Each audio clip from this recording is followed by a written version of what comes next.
One of the ways that you can maximize your content production and your overall productivity is by repurposing your content.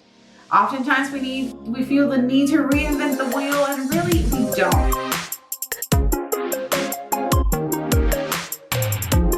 Hola everybody, and welcome to Focus and Bloom, your place for photography, video, and business education. I'm your host, Jasenia, and today I'm going to be talking about ways in which you can maximize your production, your content production, by repurposing what you already have.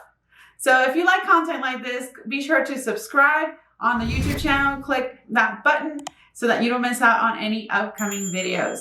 So one of the biggest things that a lot of people often feel is that the need to create new content.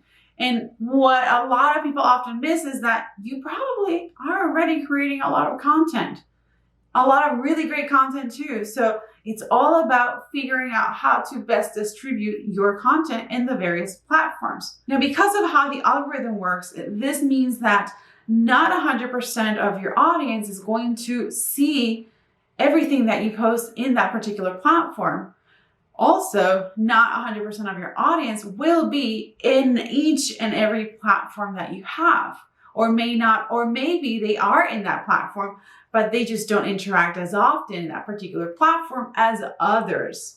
So for example, if your main platform is here on YouTube, you may not have the same following on Instagram or on Facebook or on LinkedIn or on TikTok. You just need to find ways in which you can grab that content and cut it in small pieces and share it in all these different platforms so that people can still get a hold of your message, know you create awareness through this, and then that's how you're starting connecting the dots and building that audience. And really by really providing a lot more service and educational content and just creating awareness of what you do, where you do it, and why. So the first thing that you want to know is there's a variety of places that you can repurpose your content. You can create blog posts, you can use a podcast, you can create long and short form video series. You can create social media posts, like static posts. Also, content you can repurpose for your website. You can share this on different platforms, and you can also include content for your email marketing. Now, how is it that you repurpose content? Well, the first thing that you need to do is identify what is your main platform or your main long form piece of content. So in this case, this is my long piece of content. This is my video, and the main platform is on YouTube. This is a 2-3 minute video. And then from here, I'm going to grab snippets of this particular video and share it as an Instagram reel or a TikTok video for 30-60 seconds. I took 2 or 3 minutes, long form, into shorter form, a few TikToks, and then I take it up a notch, and then I go ahead and send an email about my latest video. Those are 3 examples on how you can repurpose one single video. And I'm starting with a video because I'm doing a video right now. But that might not be the case for you. Maybe your long form content is actually a blog. So maybe that blog, you can repurpose it and convert that into shorter snippets of content, like carousel posts that you can share on Instagram, different quotes that you can share on LinkedIn, or maybe you can create a cover graphic that represents the content that you're talking about in your blog, share that on Pinterest and link it back to your website, because we always like traffic to our website. That's really great. Google loves that.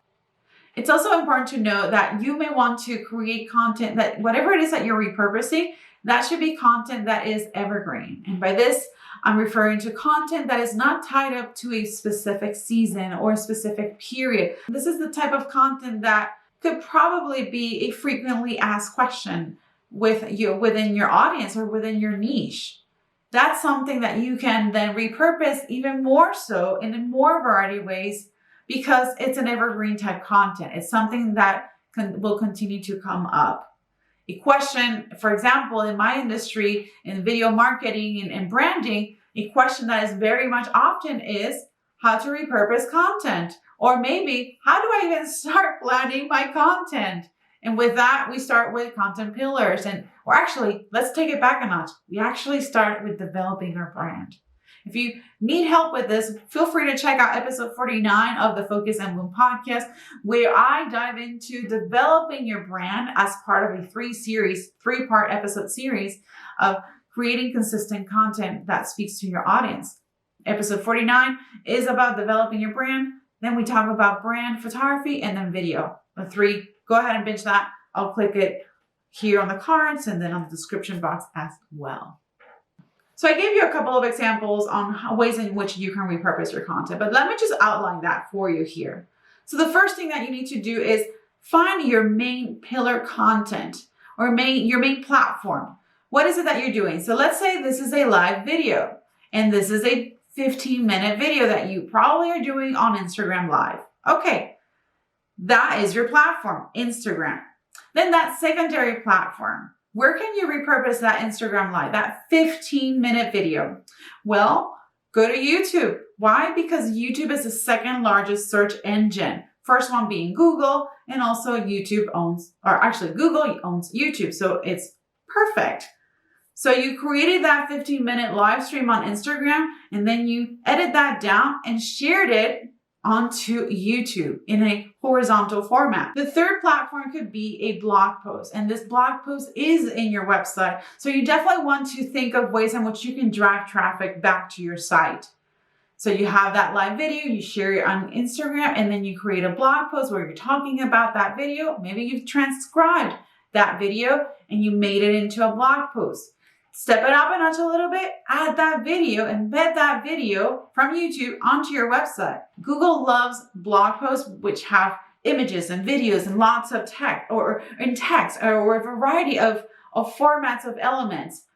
Do that, and that's also going to help your website's SEO. If you think you have more time, more resources, because while you can repurpose content in a variety of ways, there is a reality that this requires time and resources and money as well, and investment. Which would be best? It really depends of what you do, what your resources are, your time, and what's most important to you. So if all you can do is repurpose it into two ways, that main live and then share it on YouTube, perfect.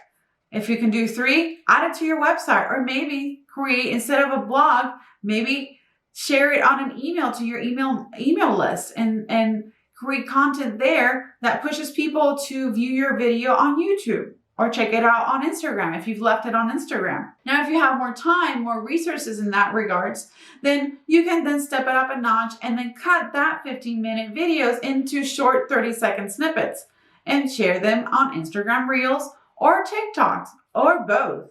We talked about emails, we talked about Pinterest as another option, and you can also share some posts or videos on LinkedIn. There's a lot of options that you can do to repurpose your content. Just make sure you prioritize to whichever one connects and resonates best with your audience and your brand. If you found this video helpful, be sure to click thumbs up and subscribe so that you don't miss out on any upcoming videos. And remember that we are now creating weekly videos here on YouTube. So this week we have a brand new video on photography, or specifically repurposing. Next week we have a brand new episode of the Focus and Bloom podcast. So new content every week. Be sure to subscribe so that you don't miss out on anything that's coming up here at Focus and Bloom. In the meantime, go ahead and check out these videos over here. See you next time.